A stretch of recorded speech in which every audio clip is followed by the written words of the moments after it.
कहा जाता है कि मंदोदरी वास्तव में जन्म से रावण की पत्नी नहीं थीं। उनका वास्तविक नाम था मधुरा और वे स्वर्गलोक की एक अप्सरा थीं। एक दिन मधुरा भगवान शिव के दर्शन और उनकी भक्ति के लिए कैलाश पर्वत पहुंची। वहां माता पार्वती उपस्थित नहीं थीं। उस क्षण मधुरा के मन में एक भ्रम उठा। उन्होंने शिव को अपने वश में करने का प्रयास किया और उनके शरीर पर भस्म का स्पर्श पा लिया।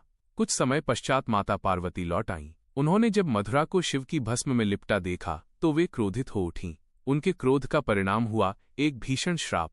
पार्वती ने कहा, अपनी भूल के दंड स्वरूप तुम 12 वर्ष तक एक मेढक बनकर कुएं में वास करोगी। श्राप सत्य हुआ।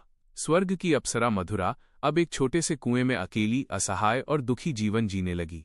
उधर उसी समय असुरों के राजा मायासुर और उनकी पत्नी एक कन्या प्राप्ति के लिए गहन तपस्या कर रहे थे।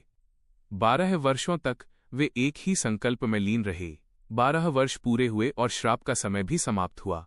मधुरा पुनः अपने असली रूप में लौटी और कुएं के भीतर रोने लगी। मायासुर ने उस कुएं के पास से गुजरते हुए उसकी रुदन भरी आवाज सुनी। उन्होंने भीतर झांका और वहां उन्हें स्वर्ग सुंदरी मधुरा दिखाई दी। मधुरा ने रोते हुए अपनी पूरी कथा सुनाई, श्राप, पश्चाताप और अपने अकेलेपन का दुख। मायासुर का हृदय द्रवित हो उठा। उन्होंने उसे पुत्री के समान स्वीकार किया और कहा, आज से तुम हमारी बेटी हो। तुम्हारा नया नाम होगा मंदोदरी। इस प्रकार मंदोदरी अप्सरा से असुर राजकुमारी बन गई। समय के साथ उनका विवाह लंकापति रावण से हुआ। मंदोदरी बुद्धिमान, पवित्र, शांत और धर्मशील थीं। वे रावण को सदैव अधर्म से रोकना चाहती थीं, परंतु रावण का अहंकार और महत्वाकांक्षा उसे विनाश की ओर ले गई। कहते हैं, यदि रावण ने मंदोदरी की बातों को समझा होता तो शायद उसका अंत वैसा न होता जैसा होना लिखा था। एक रोचक तथ्य, हिंदू धर्म में मंदोदरी को पंचकन्या में से एक माना गया है, जिनके नाम का स्मरण करने मात्र से पापों का नाश होता है।